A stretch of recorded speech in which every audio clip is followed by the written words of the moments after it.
This metal tube cost me $340. That's a used PS5. That's even a car payment. So am I an idiot for buying this? If you think that this is just a fancy flashlight, then yes, I got scammed. But this isn't a flashlight. It's an open source computer running 44.1 kilohertz audio and real-time motion processing. And it happens to look like Luke Skywalker's lightsaber. Nice. Today I'm going to be talking about the technology in my review about what justifies the $340 price tag. What the hell? So today I'm going to be talking about the Proffie technology inside, why Neopixel blades destroy standard blades, and the one fatal engineering flaw in this specific hilt that makes me pretty terrified to mess with it. First, let's talk about the hardware. This is the Luke Skywalker affordable version off of the Theory Sabers website. The first thing you'll notice is the weight. It's aircraft grade aluminum and it feels cold and heavy. And when you swing it around, it doesn't rattle. Everything screws in pretty tight.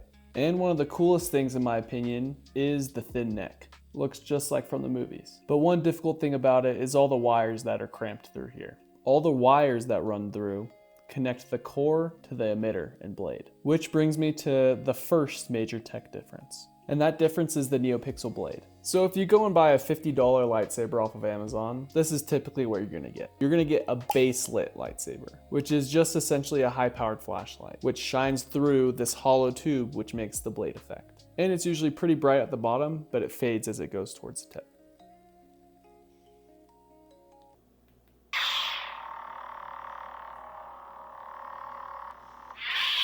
But for more expensive, you're gonna get more advanced technology. Instead of a light bulb, there are two strips of LEDs, about 256 individual pixels, running all the way up the blade. See these gold pins? They aren't just sending power, they're sending data. So why does this matter? Two reasons. Since every pixel is unique, I could have a blaster effect happening right here without the rest of the blade flashing. Or I could have a melt effect happening at the tip without it affecting the rest of the blade. So that's the difference between a flashlight and a computer monitor. Most lightsabers run on a basic board. You press a button and it makes a sound. Proffie is open source. It uses gyroscope to track the hilt's position in 3D space. And this happens thousands of times a second. Just listen to this.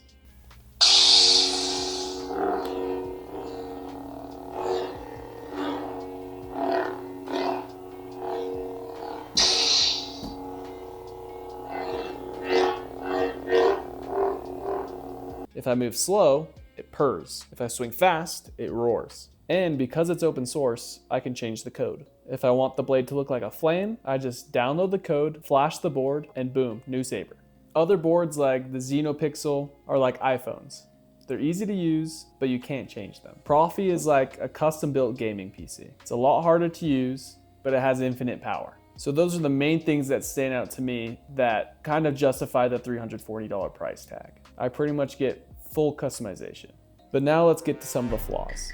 First off, let's start with the core itself.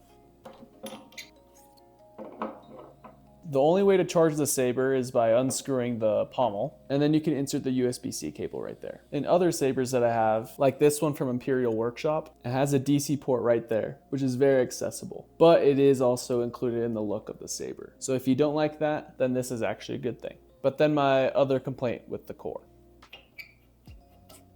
They make it very hard to access the micro USB, which is pretty crucial if you want to customize the saber. So that's what disappointed me the most about this saber. I don't know why they made it super hard to be able to access pretty much the most important part of having a Proffie lightsaber. Another small complaint is that this button loosens pretty easily. So when you're swinging the saber around, it's not a good feeling to have the button all loose and have to end up tightening it. I know, a small thing, but still kind of annoying.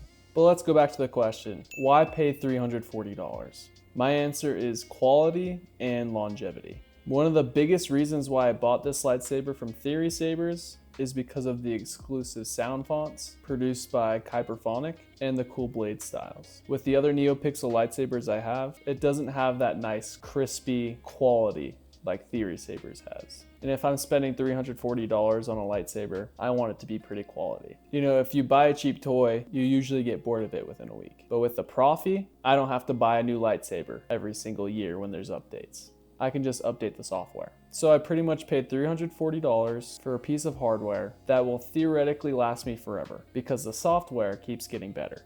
So if you're a lightsaber and tech nerd like me, get a Proffie. The whole learning curve is worth it. But I know $340 is a lot of money, so I actually have an extra lightsaber. And I know I showed you this one earlier in the video, and this is not a cheap Walmart one. This is actually an $85 one from Theory Sabers. It's very lightweight and perfect for dueling. And I'm actually giving it away for free to one of you. I put all the details of the giveaway in the short right here. So click that, drop a comment, and maybe you'll win your first saber on me. And thank you for watching Sparked Concepts.